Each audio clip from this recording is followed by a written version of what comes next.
Hello viewers, welcome to மூக்குக்குமனம் நாக்கு Krishi channel. இன்றைக்கி வந்துட்டு நம்ம எதுவுமே மசாலா ரொம்ப இல்லாமல் ஒரு சிக்கன் கிரேவி பார்க்கலாங்க. ரொம்ப ஈஸியாக இருக்கும், ரொம்ப சுவையாகவும் இருக்கும். மிளகு பூண்டு சிக்கன் கிரேவி. முதல்ல வந்துட்டு ஸ்டவ் ஆன் பண்ணிக்கிட்டு கடாயை வச்சுக்கிட்டேங்க. அதில் எண்ணெய் விட்டுக்கிட்டேன்.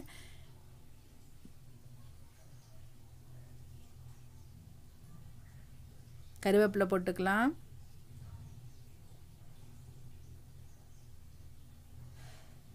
இப்போ வந்துட்டு நல்லா வாஷ் பண்ணி வச்சுருக்கிற சிக்கன் போட்டுக்கிட்டேங்க.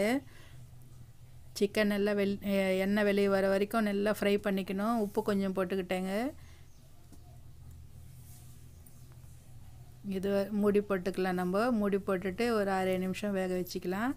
இதுக்கு வேண்டிய மசாலா வந்துட்டு பூண்டு, வெங்காயம், கொஞ்சமாக மிளகு, ஒரு 4 லவங்கம், ஒரு 2 பட்டை 2 துண்டு, இதெல்லாம் மிக்ஸி ஜாரில் மாற்றிக்கலாம்.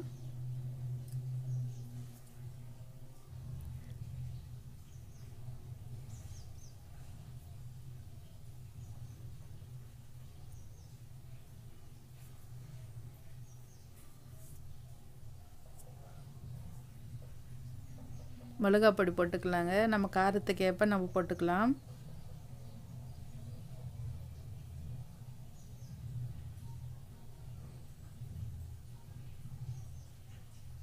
தண்ணி விட்டுக்கிட்டேங்க. நம்ம அரைக்கிறதுக்கு தேவையான அளவு தண்ணி விட்டுக்கலாம்.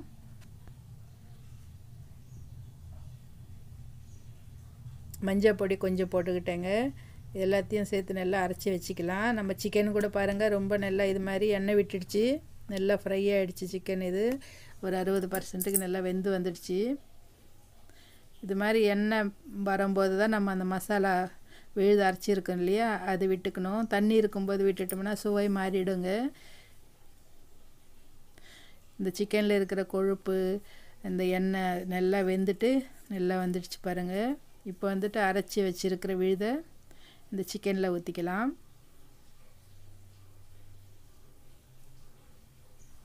இது இட்லி, தோசை, சப்பாத்திக்கு ரொம்பவும் சுவையாக இருக்கும்.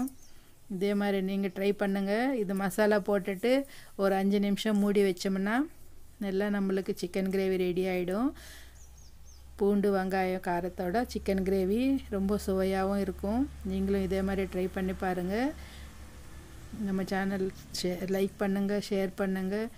சப்ஸ்கிரைப் பண்ணாதவங்க இருந்து சப்ஸ்கிரைப் பண்ணிக்கோங்க. பாருங்கள், வாயில் தண்ணி வர மாதிரி நல்லா வெந்துடுச்சிங்க சிக்கனு. எண்ணெயெல்லாம் விட்டுடுச்சு.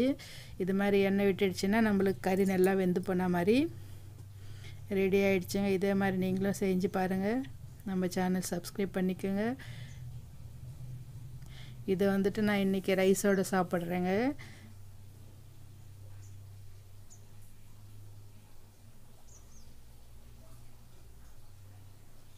ரைஸை கலந்து சாப்பிட்டுட்டு இருந்தால் ரொம்பவும் சுவையாக இருந்தது.